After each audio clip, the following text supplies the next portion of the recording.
Hello વિદ્યાર્થીઓ, જય સ્વામિનારાયણ. શ્રી સહજાનંદ પ્રાથમિક શાળા ઓનલાઈન સ્ટડીમાં તમારું સ્વાગત છે.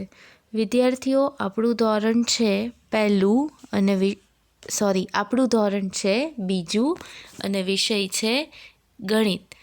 ગણિત વિષય અને બીજું ધોરણ એમાં વિદ્યાર્થીઓ આપણે 8મું જે એકમ જે છે એ ભણી રહ્યા હતા. તો 8મા એકમમાં વિદ્યાર્થીઓ આપણે 9મું એકમ, 8મું એકમ તો આપણે પૂરું થઈ ગયું હતું. 9મું એકમ જે છે મારો મજાનો દિવસ એ ભણી રહ્યા હતા. એમાં વિદ્યાર્થીઓ આપણે સમયપત્રક એ પ્રશ્નએ પહોંચ્યા હતા. એમાં જોઈએ આપણે સૌથી પહેલાં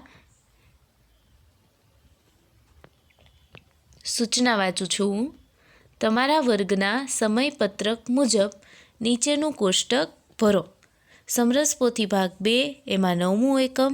એમાં વિદ્યાર્થીઓ આપણે બીજું જે પેજ છે એમાં પહોંચ્યા હતા. બીજા પેજમાં પાછળ એમાં બીજો પ્રશ્ન સમયપત્રકનો છે. તમારા વર્ગના સમયપત્રક એટલે કે ટાઈમ ટેબલ મુજબ નીચેનું કોષ્ટક ભરો. હવે ટાઈમ ટેબલ જે છે એ મેં આપણું જે ટાઈમ ટેબલ હતું એ મુજબ અહીં આ ટાઈમ ટેબલ ગોઠવેલું છે. તો તમારે પણ આ જ લખવાનું છે. એમાં સૌથી પહેલાં આવશે સોમવાર.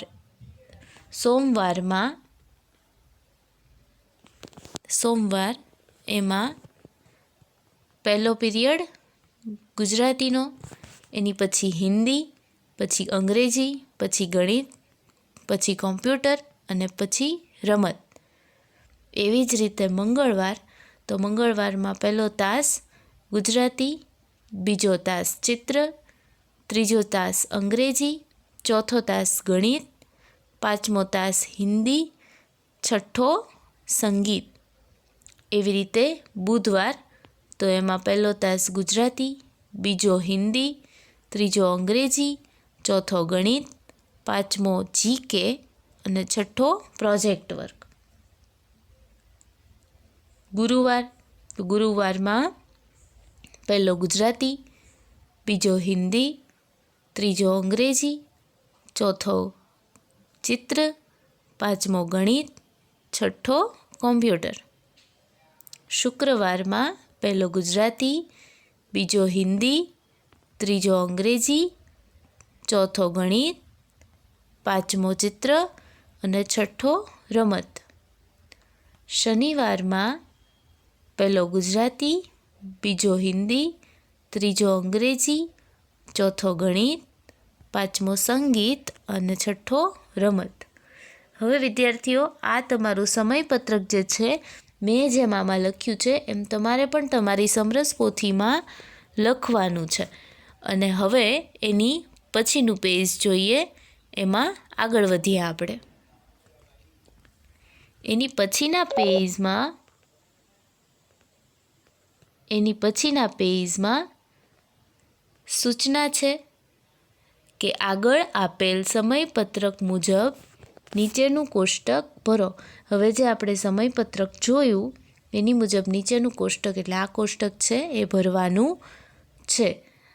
તો આમાં જોઈએ આપણે તાસ અને કયા વારે, કે આ જે તાસ છે ચિત્ર, સંગીત, રમત અને લાઇબ્રેરી, આ બધા કયા કયા વારે હોય છે.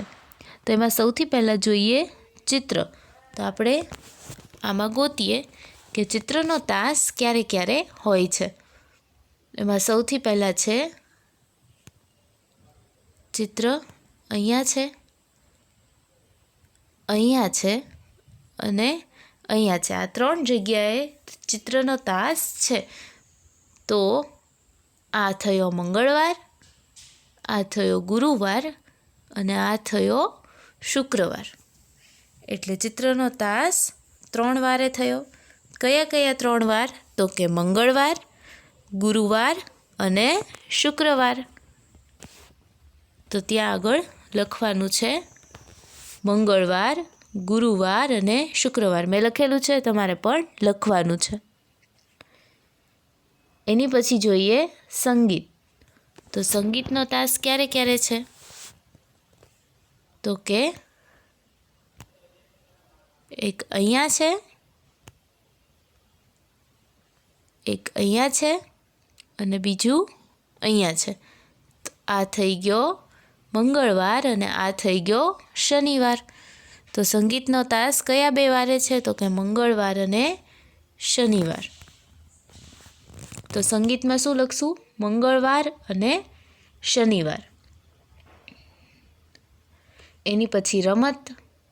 તો રમતનો તાસ ક્યારે ક્યારે છે? રમત એટલે કે પીટી. તો એનો તાસ ક્યારે ક્યારે છે? એક અહીંયા છે, પછી એક અહીંયા છે અને એક અહીંયા છે. તો આ સોમવાર, આ શુક્રવાર અને આ શનિવાર 3 તાસ થયા. આવી રીતે કયો તાસ કયા વારે છે એ જોવાનું છે. તો કયા કયા થયા? સોમવાર, શુક્રવાર અને શનિવાર. મેં અહીંયા લખેલું છે, તમારે લખવાનું. અને લાઇબ્રેરી, આમાં લખ્યું છે લાઇબ્રેરી, પણ આપણે એની જગ્યાએ જીકે રાખીએ. આપણે જીકેનો તાસ હોય છે ને, તો અહીંયા જીકે રાખીએ. તો જીકે ક્યારે હોય છે? તો કે બુધવાર.